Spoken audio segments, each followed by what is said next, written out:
Hello नमस्कार दोस्तों, मैं दिनेश आपके अपने channel third I of success में स्वागत करता हूं। और प्रत्येक दिन की तरह आज हम आपके लिए फिर से बेहतरीन के अगली कड़ी की ओर प्रस्थान कर रहे हैं, जहां हम स्टार्टिंग से भारतीय संविधान का उद्गम करवाए, उद्भव हुआ, फिर आगे बढ़े। हम लोग सारे इतिहास को देखिए कैसे हमारा संविधान बना। आप संविधान के एंट्री किए थे, कल हम लोग प्रस्तावना पढ़े थे जिसे संविधान का कुंजी कहा जाता है, और उसी कड़ी को आज हम जोड़ते हुए आज हम आगे भारत की अनुसूचियां पढ़ेंगे जो 12 हैं। हाँ, ये पूरे क्लियर करेंगे। उसके बाद प्रस्तावना हुआ, विदेशी स्रोत भी हम बता चुके हैं। आप हमारे प्रीवियस वीडियो में जाइए, प्लेलिस्ट में, वहाँ आप सारे वीडियो मिलेगा आपको। एकदम एक क्वेश्चंस भी कहीं बाहर से नहीं रहेगा, ये गारंटीड है। खैरियत कि आप लोग सारा वीडियो लीजिएगा और जितना बताते हैं उस लेक्चर को ध्यान से समझने की कोशिश कीजिएगा। और कुछ कुछ फैक्ट भी आते हैं जो आपको याद करने पड़ेंगे। ठीक है, आज हम लोग बहुत ही आसान तरीके से निपटारा करेंगे इसका। भारतीय संविधान की अनुसूचियां 12 को 12 आज आपके मुंह पे आ जाना चाहिए, ताकि आने वाले कोई भी एग्जाम को नस्तेनाबूद किया जा सके। और मेरा रहता है सीधा काम, नो बकवास की बातें चलती हैं, क्योंकि आपका टाइम को इधर उधर वेस्ट नहीं किया जाए। आपके बहुत इंपॉर्टेंट टाइम है, इसी को देखते हुए इधर झारखंड सचिवालय हो गया, या तो आपका ग्रुप डी हो गया, एनटीपीसी सीबीटी 2 जहां आपके 50 मार्क्स के जी के जीएस है। तो इस बात को, आप मेरे साइंस के भी आ रहे हैं, आप उसको भी फॉलो करिए। ठीक है, चलिए आते हैं, शुरुआत करते हैं। भारतीय संविधान की अनुसूचियां। ठीक है, भारतीय संविधान की अनुसूचियां। और भारतीय संविधान की अनुसूचियां, इसमें आपका प्रथम अनुसूची में अगर हम पूरा बात किया जाए तो हमें स्टार्टिंग में अभी जो है मेनली उसमें 12 अनुसूची है, उसका अध्ययन करेंगे हम लोग। तो प्रथम अनुसूची में है कि भारत राज्यों का संघ है। क्लियर है? क्या मैं बोला? भारत राज्यों का संघ है। तो राज्यों के संघ केवल लिख के छोड़ दिया है, बस। आप समझिए इस राज्य में क्या होगा। 28 राज्य हैं भी वर्तमान में और 8 केंद्र शासित प्रदेश हैं। क्लियर है? तो ये सबका उल्लेख कहां है? प्रथम अनुसूची में। आप अगर डेप्थ जाइएगा इसमें, उसमें आपका सारा मेंशन है। 28 राज्यों का नाम लिखा हुआ है, 8 यूनियन टेरिटरीज का नाम लिखा हुआ है। तो इस बात को समझिएगा कि भारत राज्यों का संघ है प्रथम अनुसूची में, जहां आपका सारे राज्यों और केंद्र शासित प्रदेशों का नाम उल्लेखित है। ठीक है, तो अब याद रखिएगा, पहला में क्या है? भारत राज्यों का संघ है, यानी बहुत सारे राज्यों हैं और केंद्र शासित प्रदेश है, उन सबका नाम उल्लेख है। क्लियर है? पहला अनुसूची में। दूसरा में है वेतन और भत्ते। किसकी वेतन और भत्ते की बात किया गया है? तो इसमें आपका हो गया, सबसे ऊपर चलते हैं तो राष्ट्रपति महोदय, राष्ट्रपति, उपराष्ट्रपति। ठीक है, उसके बाद हो गया आपका प्रधानमंत्री भी हो गया। ठीक है, स्पीकर महोदय, स्पीकर। ठीक है, और सभापति, सभापति। इसका वेतन भत्ते जो उपराष्ट्रपति का मिलता है वो सभापति के होने के माध्यम से मिलता है, उपसभापति। ठीक है, यहां भी स्पीकर, उप स्पीकर जो भी होते हैं वो सारे विधानसभा, विधानसभा का अध्यक्ष। तो ये सारे की बात है। आगे है मुख्य न्यायाधीश, मुख्य न्यायाधीश, मुख्य न्यायाधीश, चाहे वो हाई कोर्ट के हो या सुप्रीम कोर्ट को हो। ठीक है, और भी अन्य न्यायाधीशों का भी चर्चा है। ये सारे चर्चे किसमें हैं? आपके दूसरे, इसकी वेतन भत्ते की बात किया गया है कि इसका वेतन कितना होगा और भत्ता मिलेगी। ये सारे किस अनुसूची में उल्लेख किया गया है? तो दूसरे नंबर की अनुसूची में। पहला भारत के राज्यों का संघ है, वो सारे राज्यों का नाम उल्लेख है। दूसरे में आपका वेतन और भत्ते की बात किया गया है, और इसमें वेतन भत्ते राष्ट्रपति, उपराष्ट्रपति, प्रधानमंत्री, स्पीकर, सभापति, उपसभापति, मुख्यमंत्री साहब, मुख्य न्यायाधीश, अन्य न्यायाधीश, सारे इत्यादि बहुत सारे हैं, कैग। ठीक है, ये सारे का उल्लेख किया गया है इस बात को, और भी बहुत सारे हैं etc। चलिए नेक्स्ट, आगे है आपका तृतीया में लिखा शपथ। पहला क्या किया? पहले भारत राज्यों के संघ कहीं से बिलोंग करेगा। दूसरा में पहले वेतन भत्ता तय करिएगा किसी का चीज का कि कितना सैलरी लेगा, तो वही वेतन भत्ता पहले, उसके बाद जाके वो काम पे ज्वाइन करेगा, नहीं शपथ लेगा। पहले वेतन भत्ता फिर शपथ, यही उलट हो जाता है, इसे याद रखिएगा। ये सारे जिसके हम वेतन भत्ते की बात किए, जिसका हम वेतन भत्ते की बात किए, ये सारे का शपथ समारोह, शपथ वगैरह कहाँ दिखाया गया है? तृतीय अनुसूची में। पहला में क्या था? ये सबका वेतन भत्ता, और तृतीया में क्या है? शपथ इसकी ना, तो तृतीया में इसकी शपथ है। शपथ कहां है? तृतीय में, तृतीय अनुसूची में शपथ है ना, तृतीय अनुसूची में शपथ है, तृतीय अनुसूची में शपथ है, तृतीय अनुसूची में शपथ है। पहले में भारत राज्यों का संघ, दूसरे में वेतन भत्ता, तीसरे में शपथ है। क्लियर है? क्या है? शपथ है। किसके किसके अभी बताए? राष्ट्रपति महोदय, प्रधानमंत्री, उपराष्ट्रपति, स्पीकर, मुख्य न्यायाधीश, है ना, सारे, बहुत सारे,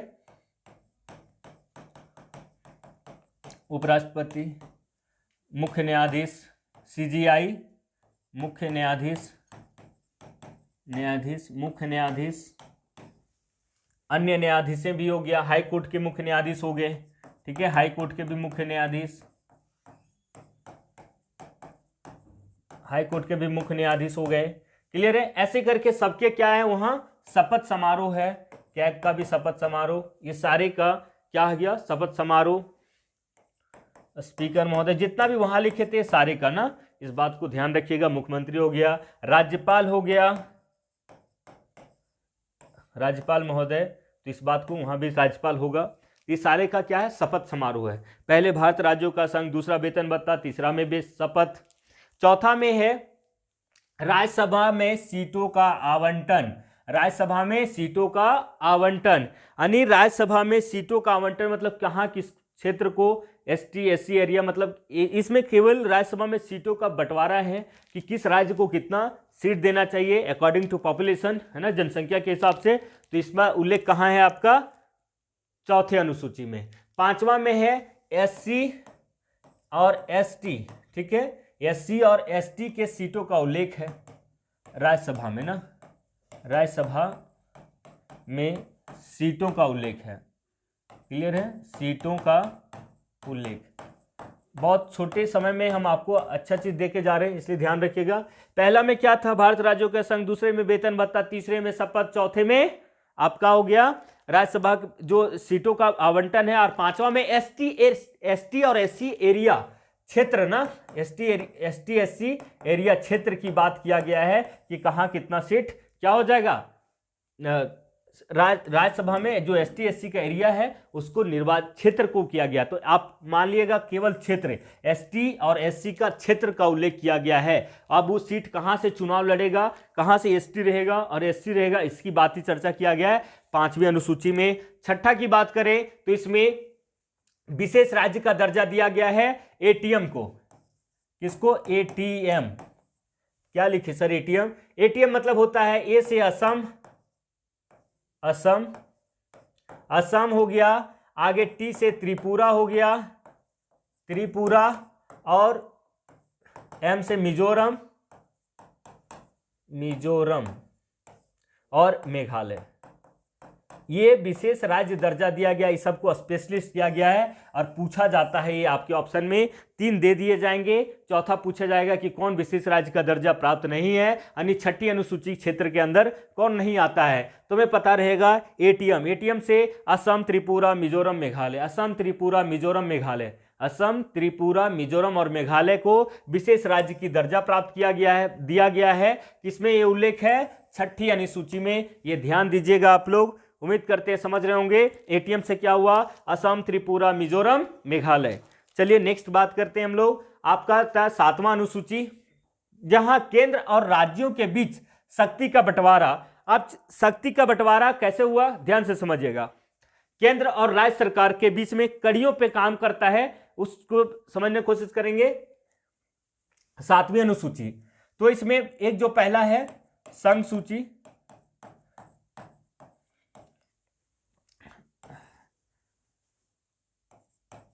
समवर्ती सूची और है राज्य सूची। राज्य सूची, क्लियर है। तो देखिएगा संघ सूची, राज्य सूची, समवर्ती सूची, इसमें उल्लेख क्या है ध्यान से समझिएगा। देखिए इसको तो लिखना पड़ेगा, एक सेकेंड, हाँ ठीक है। देखिए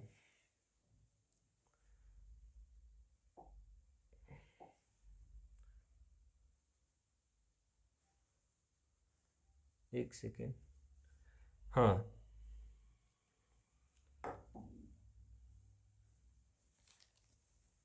फिर से मैं आपके लिए लिख देता हूं, संघ सूची, राज्य सूची, समवर्ती सूची।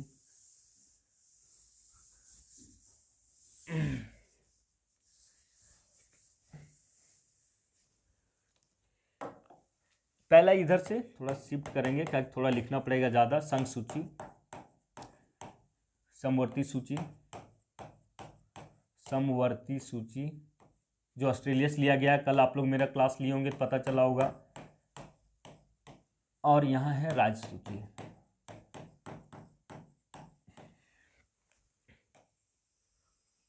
देखिए देखिए स्टार्टिंग में जो भी विषय थे, लेकिन अभी वर्तमान में परिदृश्य जो है, वर्तमान में बात करेंगे हम लोग, वर्तमान में प्रेजेंट टाइम में। तो संघ सूची में अभी आपका जो विषय है वो 100 विषय है। कितना? 100 विषय, 100 विषय, ठीक है। 100 सब्जेक्ट की बातें हैं यहां। और अगर हम समवर्ती सूची में आए, समवर्ती सूची की बात करें तो समवर्ती, सबसे पहले ये कानून कौन बनाता है संघ सूची में? केंद्र सरकार। इसमें केंद्र सरकार कानून बनाती है, केंद्र सरकार कानून बनाएगा। यानी सेंट्रल गवर्नमेंट किस पे कानून बनाता है? संघ सूची विषय में। और समवर्ती सूची में कौन बनाता है? केंद्र और राज्य दोनों, केंद्र राज्य दोनों, केंद्र और राज्य दोनों, केंद्र और राज्य दोनों, केंद्र और राज्य दोनों, इस बात को ध्यान रखिएगा। और जो है राज्य सूची में राज्य सरकार कानून बनाती है, राज्य सरकार कानून बनाती है, राज्य सरकार कानून बनाती है। यानी तीनों में कौन? यहां केंद्र सरकार कानून बनाएगी और यहां दोनों बना सकता है, और यहां राज्य सरकार कानून बनाएगी। अब बताइए, कानून बनाएगा तो बनाएगा, क्लियर है। तो आप बताइए, केंद्र सरकार कानून बनाएगा, राज्य समवर्ती सूची में केंद्र और राज्य सरकार दोनों कानून बनाएगा, और राज्य सूची के विषय में केवल राज्य सरकार कानून बनाएगा। तो एक बात हमें नहीं समझ आया कि जब केंद्र संघ सूची के विषय में, संघ सूची विषय में क्या क्या आता है, आप अगर थोड़ा देखिएगा। जैसे हो गया आपका, जैसे हो गया मुद्रा, मुद्रा बात आ गया, बीमा आ गया। मुद्रा की बात करें, बीमा आ गया, तो कौन कंट्रोल करेगा? केंद्र सरकार कानून बनाएगी इस पे, ठीक है। आपका सेना हो गया, सेना में क्या क्या आ जाएगा? आपका सीआरपीएफ, बीएसएफ, एसएसबी, जो भी सेंट्रल गवर्नमेंट के कंट्रोल में आता नहीं। उसके बाद सेना में ये सारे थल सेना में हो गए ना, और भी बहुत सारे होते हैं, आप जानते भी होंगे। और यहां सेना में करें तो वायुसेना, नौसेना, नौसेना जल मतलब जल वाले जो होते हैं, और वायुसेना, थल सेना तो बता दिए सारे, थल सेना है ये, थल सेना। तो ये सारे पे कानून कौन बनाएगा? हमेशा केंद्र सरकार। इसमें 100 विषय है, मैं 3-4 लिख दिया तो हो नहीं गया आपका, समझ गए। मुद्रा, अब बैंकिंग, बैंकिंग भी तो है, तो बहुत कुछ है जो ये करता है। लेकिन आपको हम मोटे तौर पे समझाना चाह रहे हैं कि आप अपने आसपास की परिदृश्य को समझिएगा। जहां आपका केंद्र सरकार कानून बनाएगी वो सारे संघ सूची में रखा जाता है, ठीक है। तो पूछा जाता है, इसलिए ध्यान रखिएगा। आगे आते हैं, बीमा में एलआईसी वगैरह आ गया। अगर हम समवर्ती सूची की बात करें और राज्य सूची में, जहां कौन बनाएगा कानून? आपका राज्य सरकारें बनाएगी। जैसे में आपका इसमें अभी जो है राज्य सूची का विषय में, राज्य सूची के विषय में अभी जो कानून है बनाने का, वो है आपका 61। कितना है? 61। और समवर्ती सूची में है 52 विषय, जिसपे केंद्र कौन कानून बनाएगा? ये सारे, ठीक है। आप बताइए 52 में क्या क्या आ गया आपका? पहला हो गया शिक्षा, शिक्षा। उसके बाद पुलिस, एक बार पूछा गया आपका एग्जाम में, बहुत सारे बच्चे गलत मार दिए। आप भी सोच रहे होंगे कि यहां तो सर बीएसएफ लिखे, आर्मी नेवी जो भी है आप यहां लिखे, तो फिर यहां लिख रहे हैं पुलिस, सर ये क्या है? मैं पार्टिकुलर पुलिस की बात कर रहा हूं, जैसे Bihar police, Jharkhand police, UP police, Maharashtra police, इस प्रकार के जो स्टेट वाइज पुलिस हैं, ठीक है। तो झारखंड पुलिस, इस टाइप से आप देखिएगा ना, जो पुलिस है ये सारे किसमें आता है? एक सेकेंड, मैं राज्य सूची वाला बता दिया। हाँ ठीक है, शिक्षा ये आ जाएगा आपका।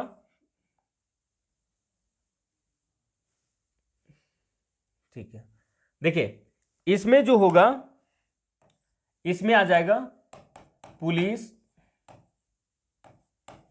पुलिस जेल, कौन सा जेल? होटवार जेल, झारखंड रांची का, ठीक है। इस टाइप से जो आगे वो किसमें है? राज्य सूची के विषय में है। और इसमें क्या आएगा सर? इसमें जैसे लिगेसी होता है, विवाह तलाक वगैरह लिखिए इसी में, विवाह तलाक,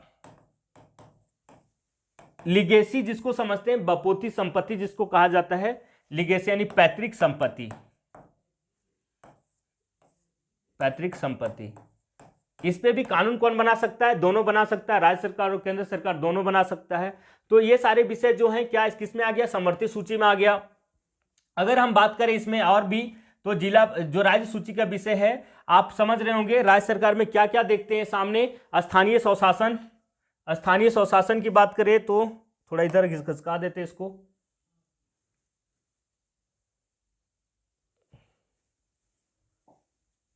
चलिए कोई बात नहीं। यहाँ देखिए, अगर हम इसकी बात करें तो क्या क्या हो जाएगा? और आपका प्राथमिक स्वास्थ्य केंद्र, राज्य सरकार के अंदर कंट्रोल रहती है, प्राथमिक स्वास्थ्य केंद्र, स्वास्थ्य केंद्र, प्राथमिक स्वास्थ्य केंद्र हो गया।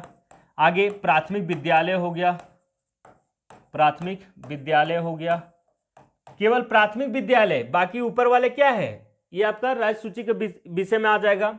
आपका स्थानीय बाजार हो गया, स्थानीय बाजार हो गया, ठीक है, स्थानीय बाजार हो गया, इस बात को याद रखिएगा। प्राथमिक स्वास्थ्य हो गया, स्थानीय बाजार हो गया।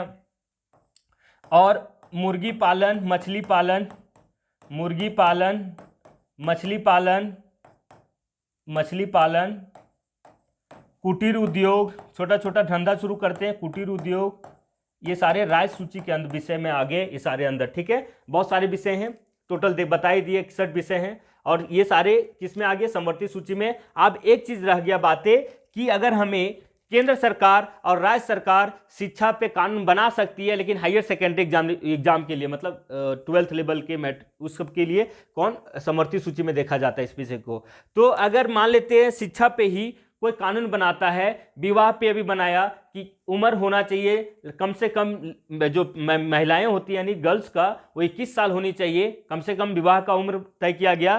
तो ये सारे कानून बना के रखा, और मान लेते हैं राज्य सरकार भी और केंद्र सरकार दोनों कानून बनाती एक ही विषय पे, ठीक है। मान लेते हैं एक ही विषय पे दोनों कानून बनाती है, तो एक बात करिए, राज्य सरकार बेटा के जैसा होता है और केंद्र सरकार पिताजी के जैसा होता है, ठीक है, फादर्स के जैसा होता है कौन? केंद्र सरकार, और राज्य सरकार बेटे के जैसा होता है। तो हमें एक बात बताइए, अगर पिताजी कानून बनाते हैं तो बेटा का कानून जो बना के रखा है वो स्वतः उसी चीज पे, जैसे शिक्षा पे ये भी कानून बनाए, ठीक है, कि हम सप्ताह में 5 अंडे देंगे, ठीक है, ये राज्य सरकार ने कानून बनाया, ठीक है, ये राज्य सरकार ने कानून बनाया कि सप्ताह में हम जो बच्चे जाएंगे स्कूल उसको हम 5 अंडे देंगे। और अगर मान लेते हैं कि अगर केंद्र सरकार इसी पे कानून बना देती कि 7 अंडे सप्ताह के 7 दिन देंगे, ठीक है, 7 अंडे, कौन बोला? ये बोला केंद्र सरकार। केंद्र सरकार, थोड़ा ध्यान से समझिएगा, समझ आ जाएगा। केंद्र सरकार क्या बोला?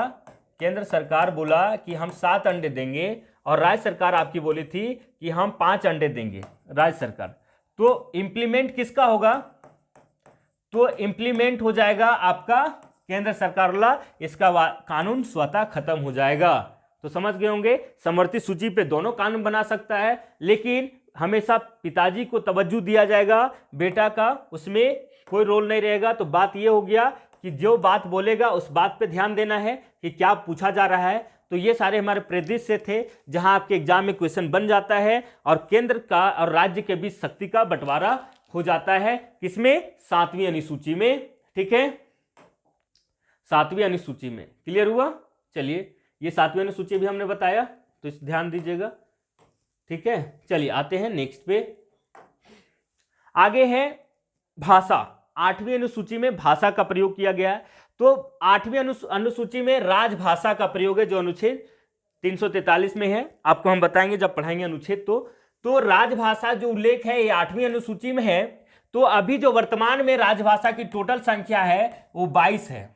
22 भाषाएं हैं, 22 भाषाएं हैं। ठीक है, अब देखिएगा, जब हमारा देश स्वतंत्र होके गणतंत्र हुआ, उस समय परिदृश्य था कि भारत की भाषाओं के आधार पे, क्योंकि भाषाई आधार पे पहली बार गठन होने वाला क्या था? आंध्र प्रदेश था। 1953 में किया गया था। ठीक है, आप लोग जानते होंगे और मैं बताऊंगा अभी अगले कड़ी में कि श्री पेट्टा श्रीरामालू ने 56 दिन के बाद, हड़ताल के बाद उसकी मौत हो जाती है, जिसके बाद पंडित जवाहरलाल नेहरू का अपना कुर्सी खतरे में दिखाई पड़ता है।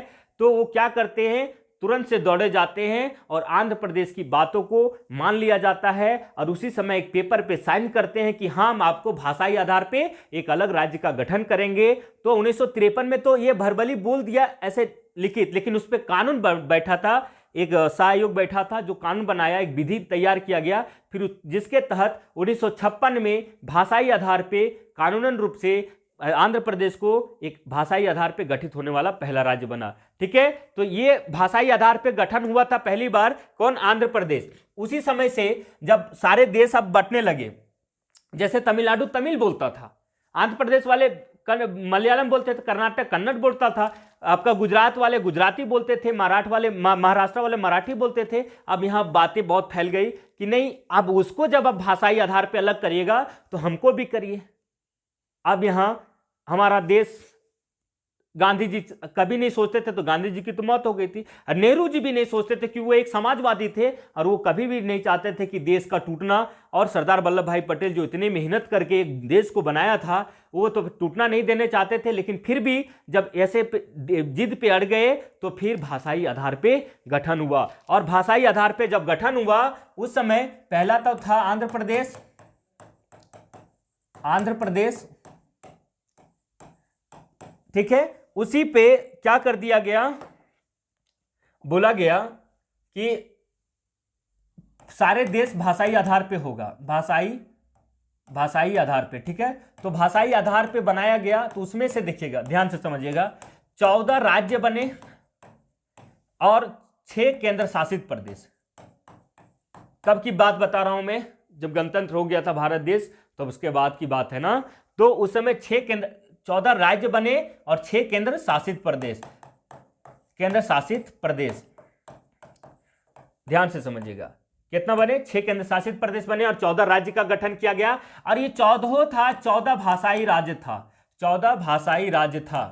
14 भाषा का उस समय 14 भाषा के अनुसार 14 राज्य को अलग किया गया। यानी जो मूल संविधान में था उसमें 14 भाषा रहा।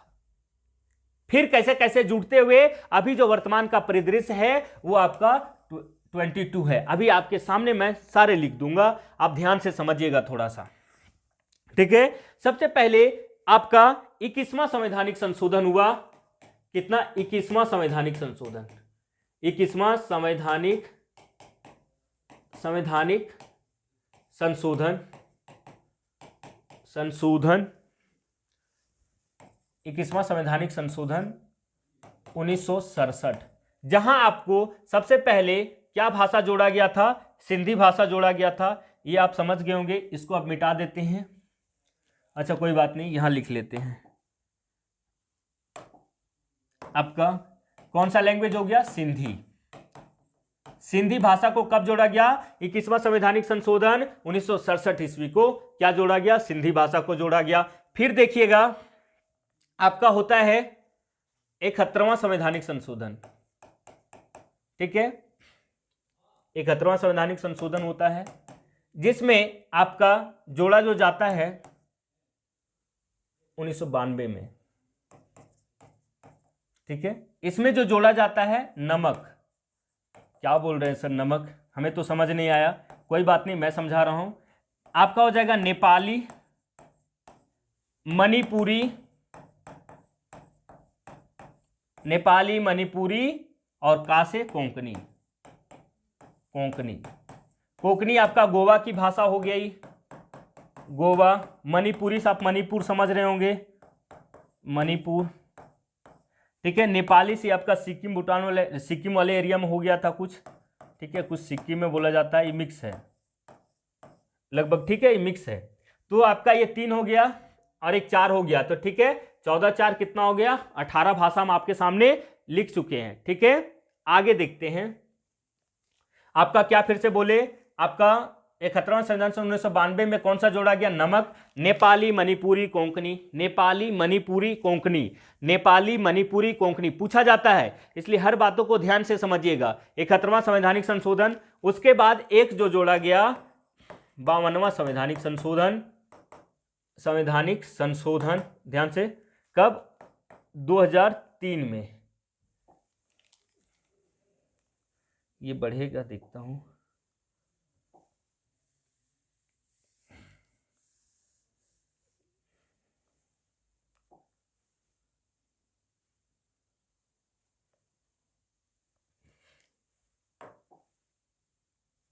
नहीं हो रहा, चलिए कोई बात नहीं।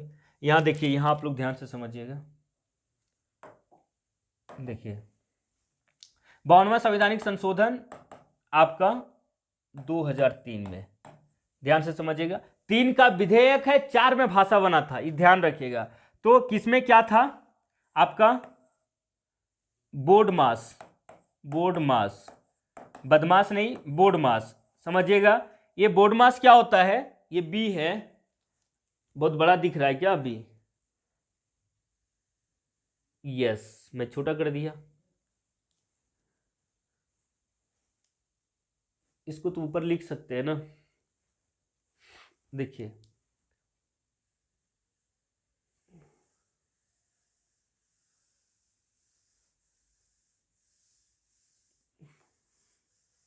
चलिए यहां देखिए, इस बोर्ड मास को हम ऊपर लिखते हैं, नीचे नहीं दिख पा रहा होगा आप लोग को, BODMAS।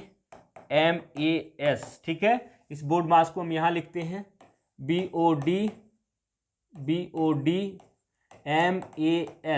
क्या होता है बोर्ड मास, इससे होता है बोडो, बोडो, डोगरी, डोगरी, डोंगरी, बोडो, डोंगरी, मैथिली, मैथिली, संथाली, MAC मैथिली और संथाली। जो झारखंड की भाषा थी संथाली, उसको कब दिया गया तवज्जो, आपका 2003 में। तो देख लीजिएगा, आपके सामने मैं 14 भाषाएं लिख चुका हूं। आपका 14 तो स्टार्टिंग में थे, 14 के बाद 15वां नंबर भाषा को जुड़ा तो सिंधी था। 21वां संवैधानिक संशोधन, 21वां संवैधानिक संशोधन 1967 में, जहां सिंधी भाषा को ऐड किया गया। 71वां संवैधानिक संशोधन 1992 ईस्वी को नमक जोड़ा गया। क्या जोड़ा गया, नमक। नमक का मतलब होता था नेपाली मणिपुरी कोंकणी, नेपाली मणिपुरी कोंकणी। उसके बाद 92, ठीक है, 92वां संवैधानिक संशोधन 2003 को, 92वां संवैधानिक संशोधन 2003 ईस्वी को बोडमास जोड़ा गया। BO से बोडो, डोगरी, मैथिली, संथाली। ठीक है, मैथिली, संथाली 4 भाषा को ऐड यहां किया गया। तो 14, 1 15, 15 3 18, 18 और 4 22 हो गया। आपके सामने ये चारों भाषाएं मैंने पूरा 22 भाषा का लिखा दिया है, जहां से आपके हर बार एक प्रश्न देखने को मिल जाते हैं। तो इस बात को समझे होंगे ध्यान से। पहला मैंने ट्रिक्स भी बताया, इसको नमक क्या होता है, नेपाली मणिपुरी कोंकणी, मेरे साथ बोलिए, याद हो जाएगा आपका, नेपाली मणिपुरी कोंकणी कब जोड़ा गया, ये आपका 71वां संवैधानिक संशोधन 1992 ईस्वी को। ठीक है, और आपका सिंधी 1967 ईस्वी को 21वां संवैधानिक संशोधन। तो ठीक है, और एक 92वां संवैधानिक संशोधन 2003 में आपका क्या जोड़ा गया, बोडमास, बोडो, डोगरी, मैथिली, संथाली। और ये प्रस्ताव पास जो फाइनली हुआ था 2004 में, विधेयक था 2003 का। चलिए आते हैं नेक्स्ट, आप लोग समझ रहे होंगे। आपका मैथिली, बिहार के भाषा, बिहार भाषी क्षेत्र है, थोड़ा मैथिली बोला जाता है। संथाली झारखंड है, संथाली झारखंड। अच्छा, झारखंड में संथाली और भी जगह संथाली बोला जाता है, ऐसा नहीं, जहां जहां संथाल जाति के लोग रहते हैं वहां वहां बोला जाता है। बोडो हो गया आपका, ये बोडो वाला मणिपुर एरिया के लगभग, ठीक है। डोगरी जम्मू कश्मीर हो गया, ठीक है। मैथिली बिहार हो गया। तो इस बात की मैंने सारा चर्चा कर दिया, उम्मीद करते समझ आया होगा ध्यान से, ठीक है। आगे मैं बढ़ता हूं। 9वीं अनुसूची जहां है भूमि अधिग्रहण।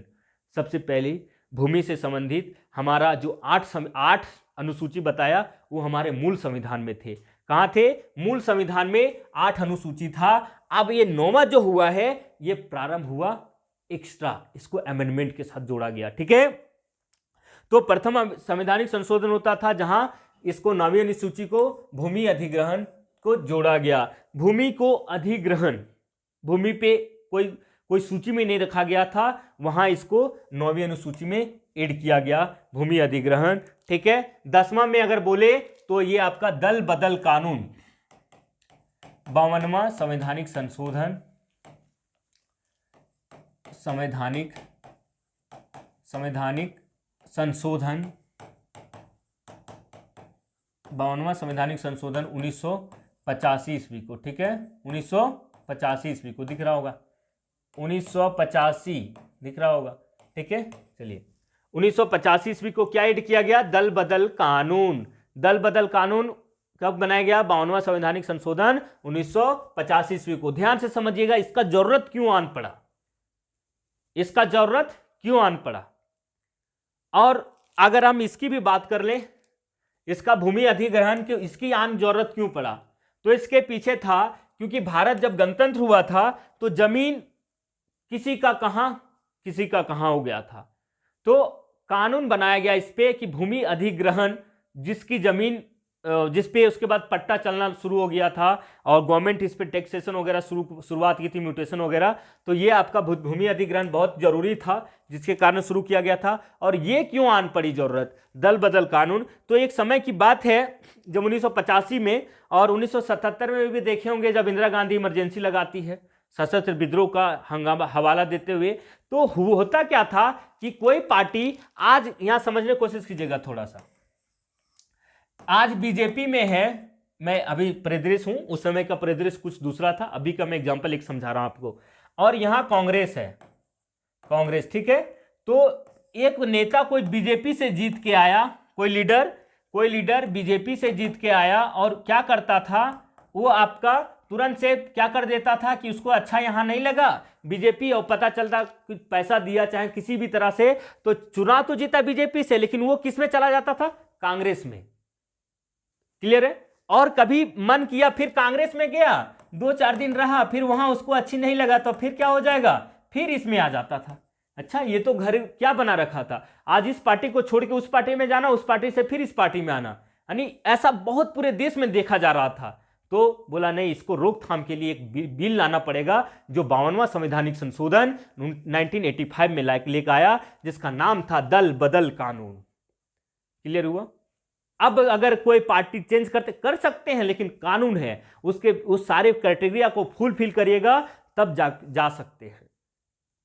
क्लियर है? क्योंकि जनता ने आपको किसी भी पार्टी से आपको जीत मतलब चुनाव करके भेजा गया, आप यहां से वहां, वहां से यहां आ रहे हैं, ये आपका किसी ना किसी तरह से आप जनता पे तो ध्यान ही नहीं दे रहे हैं। इसलिए बोला कि नहीं, दल बदल पे क्या बनना चाहिए? कानून। इसीलिए दल बदल आन जरूरत पड़ा और आपका इस बिल को लाया गया। क्लियर हुआ? चलिए नेक्स्ट आप आते हैं, नेक्स्ट समझते हैं। 11 में टोटल जो है 29 विषय है। कितना है? 29 विषय। याद रखने का शॉर्ट तरीका 9-2-11, 9-2-11 यानी 11वां अनुसूची में कितना विषय? 29 विषय। अब एक और होगा 12वां, जिसमें है नगर पालिका, ठीक है, नगर निगम जिसको, तो 12वीं अनुसूची में आपका 8-18, ठीक है, कितना है? 18 विषय की चर्चा है। तो कभी कभी विषय से संबंधित पूछ दिया जाता है कि कितना विषय की चर्चा है 12वीं अनुसूची में, तो 18 विषय की चर्चा है। और 11वीं में कितना है? 29 विषय की चर्चा है। इसमें क्या है? पंचायती राज है, पंचायती राज, पंचायती राज। पंचायती राज मतलब क्या कि पंचायत का गठन, पंचायत में मुखिया सरपंच यानी विकेंद्रीकरण, सत्ता का विकेंद्रीकरण के लिए आपका पंचायती राज आया था, क्या ताकि अगर देश का विकास डेवलप चाहते हैं तो गांधी जी भी बोले थे कि हमारा गांव का विकास होना जरूरी है। अगर मान लेते हैं शहर बहुत ज्यादा स्मार्ट सिटी बन गया और गांव का बच्चा क्या है, कभी उसको आप पहले बच्चों को अगर शिक्षा दीजिएगा, एजुकेशन अच्छा रहेगा, वो समझेगा बुझेगा तभी ना वो जाके शहर जाएगा तो हाँ पढ़ा लिखा है। अब सिटी का स्मार्ट करने से नहीं होगा, स्मार्ट गांव करने से होगा। आप एजुकेशन अच्छा दीजिए, क्वालिटी सुधारिए अपने स्कूल, सरकारी स्कूलों को। तो वही बोला कि 11वीं अनुसूची में क्या है, पंचायती राज को स्ट्रॉन्ग किया गया, ठीक है। और 12वीं में नगर निगम, नगर पालिका को सुदृढ़ किया गया। जैसे आपका नगर पालिका में मेयर होता है, हाँ, जैसे रांची का मेयर हो गया, क्लियर है। तो जितने भी सिटीज हैं वहां मेयर होते हैं, ठीक है, महापालिका होती है, ठीक है। तो ये न्यायपालिका जो होती है, इधर देखिए नगर पालिका जिसमें 18 विषय है, ये 12वीं अनुसूची में याद रखिएगा। आपका जब भी पूछा जाएगा नगर पालिका जिसका हेड होता है मेयर, ठीक है, याद रखिएगा। अभी रांची का आशा लग रहा है, उसी प्रकार आपका 12वीं अनुसूची में, 11वीं अनुसूची में पंचायती राज हो गया जहां मुखिया सरपंच वगैरह सारा होते हैं, और 11वीं सूची में नगर पालिका होती है, ठीक है। उसका अब उसके बाद महापालिका आगे आते हैं हम लोग। अब फिर से एक बार रिपीट कर लेते हैं। देखिए 12वीं में नगर पालिका, आपका 11वीं में पंचायती राज, 10 में दल बदल कानून, 9 में भूमि अधिग्रहण, 8 में भाषा। और भाषा में मैंने 14 राज्य और 14 भाषा के अनुसार गठन हुआ था हमारा देश का, भारत का। लेकिन बाद में 1967 में 21वें संवैधानिक संशोधन के तहत सिंधी को जोड़ा गया, 71वें संवैधानिक संशोधन के तहत 92 में नमक जोड़ा गया यानी नेपाली, मणिपुरी, कोंकणी, और 92 संवैधानिक संशोधन में आपका 2003 में हुआ था जिसमें बोडो, डोगरी, मैथिली, संथाली, बोडो, डोगरी, मैथिली, संथाली को जोड़ा गया। सब कौन कहाँ की भाषा है हम वो भी बता दिए थे। चलते हैं, उसके बाद है 7वीं अनुसूची। इसमें हमने बताया केंद्र और राज्यों के बीच शक्ति का बंटवारा है, जिसमें 3 सूची की बात किया गया है, संघ सूची, समवर्ती सूची, राज्य सूची। संघ सूची में क्या क्या आते हैं आपका सारा बताया, मुद्रा, बीमा, सेना, वायुसेना, थल सेना, बैंकिंग वगैरह, ठीक है। आगे आ जाता है राज्य सूची। राज्य सूची में जितना भी समझ आ गया कि जहां स्थानीय बाजार लिख दिए, मुर्गी पालन, मछली पालन, प्राथमिक स्वास्थ्य केंद्र जो हो गया, प्राथमिक विद्यालय हो गया, पुलिस, जेल, ये सारे आगे राज्य सूची विषय पे कानून बना सकता है। टोटल 61 विषय है। और समवर्ती सूची में कितना है, 52 विषय हैं, विवाह, शिक्षा, तलाक, पैतृक संपत्ति पे कानून वगैरह हो गया। तो ये सारे समवर्ती सूची का हिस्सा है। आगे है 6ठी अनुसूची में, इसमें 3 बातें किया गया है, एटीएम का, असम, त्रिपुरा, मणिपुर, मेघालय, असम, त्रिपुरा, मिजोरम, मेघालय, असम, त्रिपुरा, मिजोरम, मेघालय, दोनों याद रखे गए एमएम से। तो ये तीनों की बार विशेष राज्य का दर्जा प्राप्त है। जिस प्रकार जम्मू कश्मीर को था लेकिन अब वो खत्म हो गया, इस प्रकार इसके भी विशेष राज्य की दर्जा दिया गया है 6ठी अनुसूची में। 5वीं में एससी और एसटी यानी अनुसूचित जाति और अनुसूचित जनजाति के लिए सीटों का उल्लेख किया गया, बंटवारा से संबंधित उसके क्षेत्र का ना, स्पेशली क्षेत्र याद रखिएगा, एसटी और एससी के क्षेत्र यानी अनुसूचित जाति के क्षेत्र।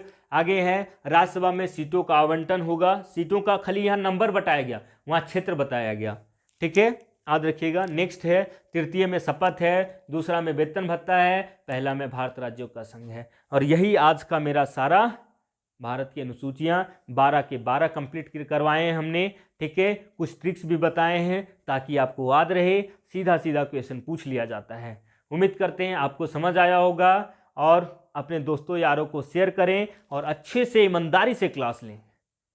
बिना ईमानदारी का कुछ नहीं हो सकता, इसलिए ईमानदारी से क्लास लीजिए, आप नोट्स बनाइए, रिवीजन करिए ताकि पूरा अच्छा से समझने की कोशिश करिए और एग्जाम को नस्तेनाबूद कीजिए, तभी आपका सिलेक्शन सुनिश्चित हो पाएगा। धन्यवाद, मिलता हूँ फिर अगले कड़ी में नेक्स्ट क्लास में। तब तक के लिए अपने दोस्तों यारों को शेयर करें। मिलता हूँ नेक्स्ट क्लास में। Thank you.